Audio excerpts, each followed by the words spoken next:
Meus amigos, vamos então dar sequência ao nosso minicurso Tiradentes, o Herói Fabricado. Nesse quarto bloco, quero começar também já desde logo agradecendo a todos vocês que estão se inscrevendo como membros aqui do canal e já estão podendo aí apreciar os blocos desse minicurso. Quarto bloco. No final do nosso terceiro bloco, nós abordamos a questão da prisão do Tiradentes. Tiradentes foi preso a 20 de maio de 1789, menos de um mês antes da primeira carta de delação apresentada ao administrador da capitania de Minas Gerais, o Visconde Barbacena, sobrinho do vice-rei no Brasil. Veja, a 11 de abril, o delator fez a sua primeira carta delação apresentada ao Visconde de Barbacena. Em 5 de maio, o mesmo delator, Joaquim Silvério dos Reis, fez a sua segunda carta delação, dirigida agora ao Rio de Janeiro para o vice-rei. Em ambas as cartas, detalhadamente, este Joaquim Silvério dos Reis, um fazendeiro, um grande proprietário de terras, como eu disse no terceiro bloco, cheio de dívidas com a coroa, e ele próprio que havia participado, ele próprio um dos inconfidentes, ele entrega todos os seus companheiros, mais de 30 inconfidentes, membros da elite da capitania de Minas Gerais, membros do clero, militares, fazendeiros, altos servidores públicos como desembargadores, como eu disse, destacados militares, poetas, enfim, pessoas, nomes destacados da alta sociedade da capitania de Minas Gerais, notadamente de Vila Rica, participaram da organização daquele que seria o levante separatista de Minas Gerais, da capitania, contra a coroa portuguesa. Pois bem, Joaquim Silvério, em troca do perdão de suas dívidas, e depois seria também muito melhor remunerado também, além disso, entrega a todos nessas cartas delações. E entrega principalmente aí o Tiradentes. Tiradentes preso então a 20 de maio daquele mesmo ano de 1789. Preso o Tiradentes em 20 de maio de 1789. Em janeiro de 1790, 7 meses depois, né? 8 meses depois, já em 1790, em janeiro, o Tiradentes, no seu quarto interrogatório, assume a total responsabilidade pela concepção, liderança da Inconfidência Mineira, do levante separatista. Tiradentes fora interrogado 11 vezes. 11 vezes. Muito bem. Então ele dizia isso. Terminamos o bloco passado, e no bloco passado, no terceiro bloco, analisamos os termos da delação do Joaquim Silvério. Nós também analisamos parte, vocês naturalmente já viram o terceiro bloco, analisamos parte também do interrogatório, o quarto interrogatório do Tiradentes, onde ele assume a culpa pelo levante, assume a liderança, e isso teria, vocês vão ver, consequências drásticas, o fato de alguém se assumir líder daquilo. Muito bem. O que é que houve então a partir da prisão do Tiradentes, que, como eu disse, frisem, ocorreu a 20 de maio de 1789. Olha, o Joaquim Silvério enviou uma carta delação, a primeira de 11 de abril, para o Visconde de Barbacena, administrador da capitania. A segunda ele mandou para o Rio de Janeiro, para o vice-rei.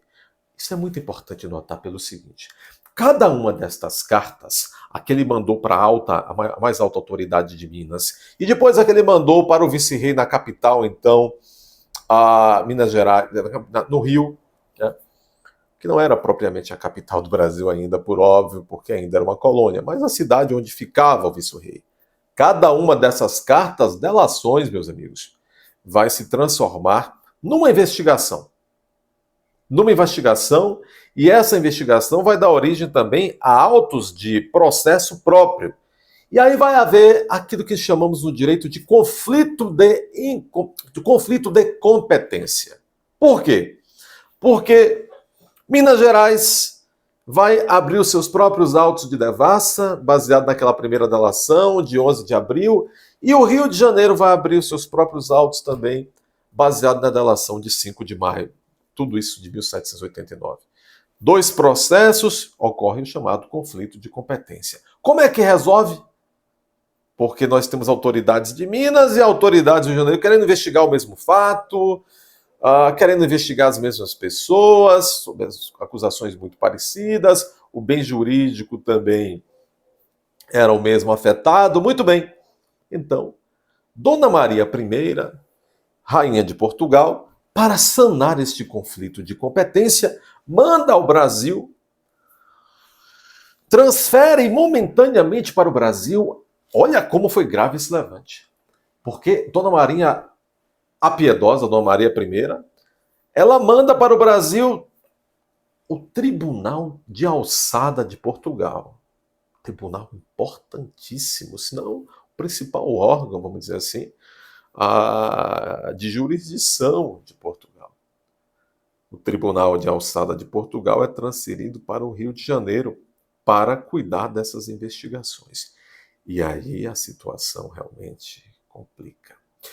Este alto dignatário da rainha, que é mandado para presidir o Tribunal de Alçada, este julgamento aqui no Brasil, no âmbito do Tribunal de Alçada de Portugal, ele traz duas cartas régias da rainha de Portugal. Essas cartas régias eram determinações das mais específicas e drásticas do reino. Por exemplo, essas cartas régias de Dona Maria I trazia, vamos dizer, a bula, trazia o conjunto de regramento muito específico para se fazer este julgamento. Bom, naturalmente, este tipo de julgamento, que nós já vamos saber quais os termos da acusação, que todos esses inconfidentes foram submetidos, mas tudo isso, qual é o regramento em que esses homens foram julgados? Foram julgados com base nas chamadas ordenações filipinas, que eram assim, essas leis do Reino de Portugal que se aplicava aqui ao Brasil, que era colônia de Portugal. Então, qual foi o arcabouço jurídico baseado no qual os inconfidentes Tiradentes e todos os outros 34 acusados foram julgados? As ordenações filipinas e também essas cartas régias que esse presidente do Tribunal de Alçada, que foi transferido para o Brasil, as trouxe de Portugal para cá. E qual é a acusação? Qual é a acusação a que, então, este Tribunal de Alçada submetia os 34 inconfidentes e mais o Tiradentes? A acusação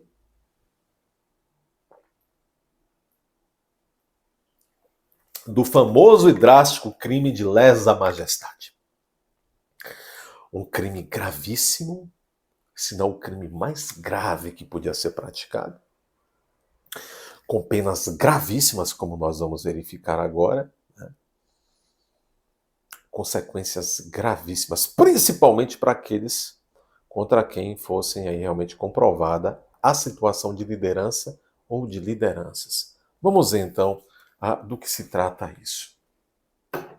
Veja, eu tenho aqui, para ilustrar vocês, e Elizabeth estará colocando aí no nosso slide para ficar mais claro, o Gustavo Brigagão, em artigo publicado nesta coletânea, que os grandes julgamentos da história, de coordenação do professor José Roberto de Castro Neves, na página 428, traz a seguinte definição, mais ou menos assim,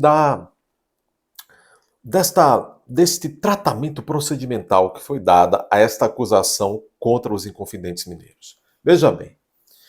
Bom, todo esse caderno processual, como falamos no direito criminal, onde se deu a investigação e o processamento da Inconfidência Mineira, entrou para a história denominado de Autos de Devassa, ou Autos da Devassa. Inclusive, o governo de Minas Gerais, nos anos 80, republicou, numa edição especial, todos os documentos do auto, chamado Autos de Devassa.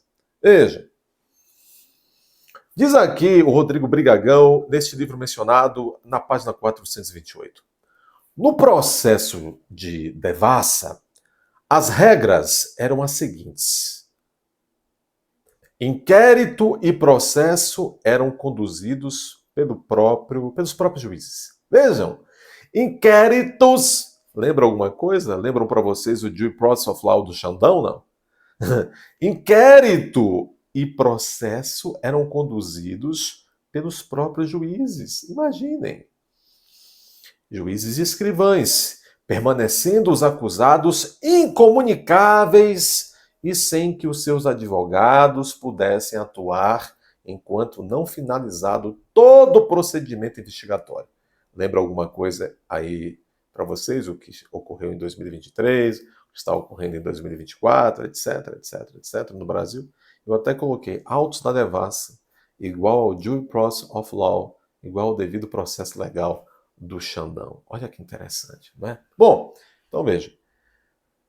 Não se respeitou nessa investigação, não se observou neste processo contra os confidentes o devido processo legal. Contraditório, ampla defesa. E vejam vocês, mesmo as temidas ordenações filipinas, de certa forma, bom, havia ali espaço para algo que poderia chamar, pelo menos à luz da época, de um mínimo de respeito ao direito de defesa.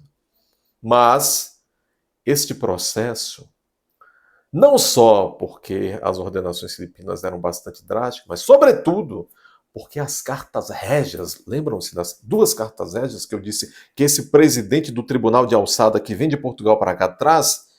Essas cartas régias vinham com algumas determinações da rainha.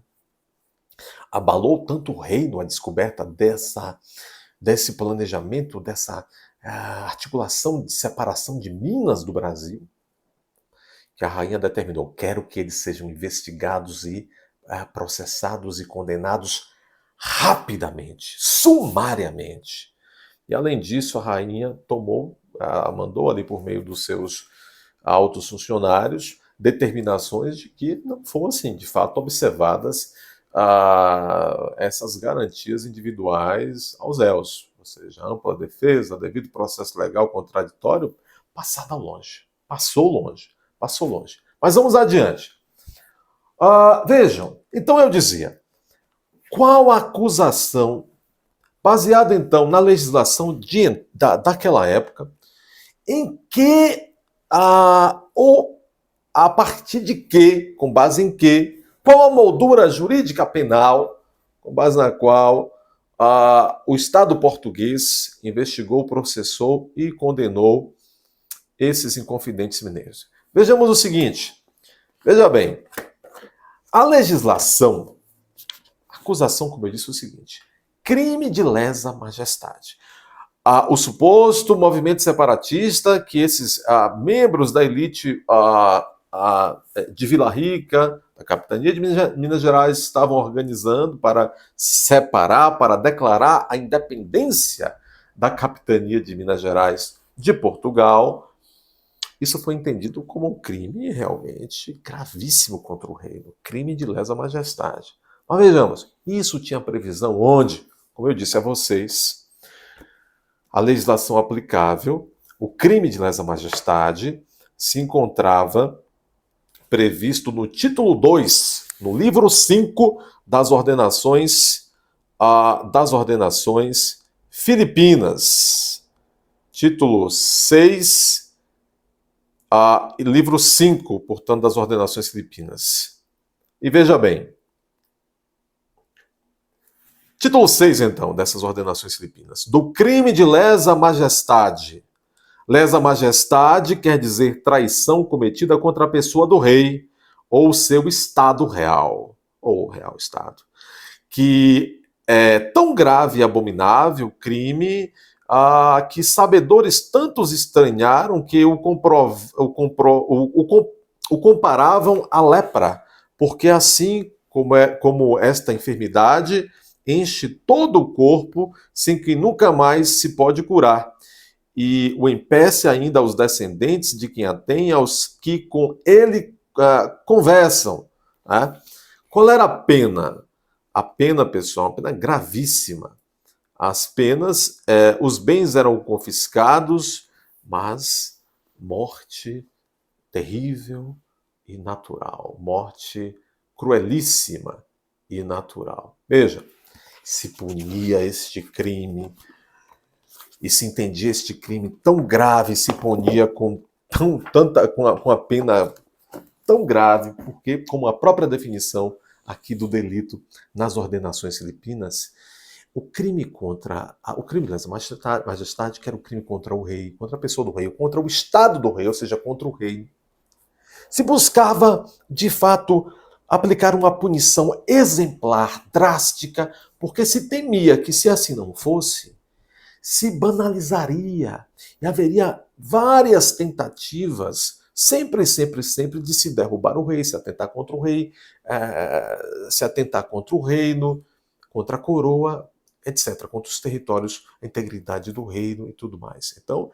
dada aí, pessoal, já dá para vocês terem uma ideia de como se entendia grave essa acusação que, ora, se pendia ali a partir de meados de 1789, contra esses ditos inconfidentes mineiros, contra Tiradentes, que, relembrando a vocês, já em janeiro de 1790, 8 meses após ser preso, no quarto interrogatório, como eu disse, sempre frisando esses dados históricos, ele já assumia ali a responsabilidade integral sobre o levante. Muito bem, sabendo agora então que esses quase 40 inconfidentes, incluindo o mais famoso, Joaquim José da Silva Xavier Tiradentes, todos eles respondendo, então, pelo crime de lesa majestade, cuja pena, a princípio, era a pena realmente de morte, confisco de bens e outras penas também bastante drásticas. Bom,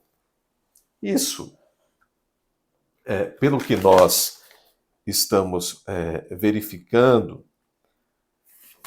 a nota, que isso fique bastante claro, a nota geral desse processo foi um processo abusivo, foi um processo que, após serem ouvidos, pegaram aí, como a gente fala, né? Usaram de prova emprestada, porque lembrem-se, recordem-se vocês, uma investigação e um primeiro procedimento foi aberto na capitania de Minas Gerais, depois no vice-rei no Rio de Janeiro, notadamente a partir do Rio de Janeiro, o vice-rei também tratou de investigar e processar. Claro, quando o Tribunal de Alçada vem para o Brasil com altas autoridades jurisdicionais portuguesas, eles tomam como prova emprestada todos esses documentos, as delações, várias e vários interrogatórios e várias oitivas, depoimentos diversos que já haviam sido produzidos no procedimento de Minas e no procedimento também capitaneado pelo vice-rei. Bom, e fizeram e produziram mais prova também. Após isso, pessoal, houve uma devassa na vida, os autos da devassa. Bom, vários desses, todos da elite, praticamente. Vários desses foram condenados ao confisco de seus bens, certamente. Outros tantos, além do confisco, foram condenados ao degredo, logo condenados ao degredo, principalmente em localidades da África, localidades isoladas. Entendia-se que era uma pena também terrível, não tão quanto a morte, etc., mas o sujeito estava aqui, estava ali, em Minas Gerais, com sua família, com suas propriedades, o mandavam para terras até então inóspitas, em colônias portuguesas na África, para toda a vida, o degredo. Bom, outros foram condenados à morte e também ao confisco, só que, por algum motivo, até porque eram pertencentes de famílias notáveis, descendentes de portugueses no Brasil, Esses outros que eu menciono, foram condenados à morte, só que tiveram essa pena de morte convertida, ou como falamos, comutadas em também pena de degredo, confisco de bens, degredo, etc, etc. Né? Outros desses mesmos tiveram também punições como a perda do direito de usar sobrenomes, suas propriedades muitas vezes foram salgadas também, o solo para não nascer nem uma erva, alguma coisa ali. Muito bem. Mas a delação de José Joaquim das Silva, a delação de Joaquim Silvério dos Reis, dizia que o líder de todos eles era o alferes Tiradentes. O próprio Tiradentes assumiu isso, assumiu essa liderança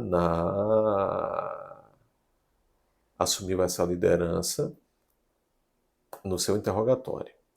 Muito provavelmente diante desses movimentos, da delação de Joaquim Silvério, dizendo que Tiradentes era o líder, ele próprio assumindo que ele era líder, provavelmente os depoimentos de pessoas que se diziam saber dos fatos, os interrogatórios dos outros réus, todos certamente começaram a ir uníssonos na mesma toada de que a liderança era Tiradentes. Por força disso, a Tiradentes foi imputado a liderança. Todos responderam pelo crime de lesa majestade, mas a maioria respondeu como comparsas.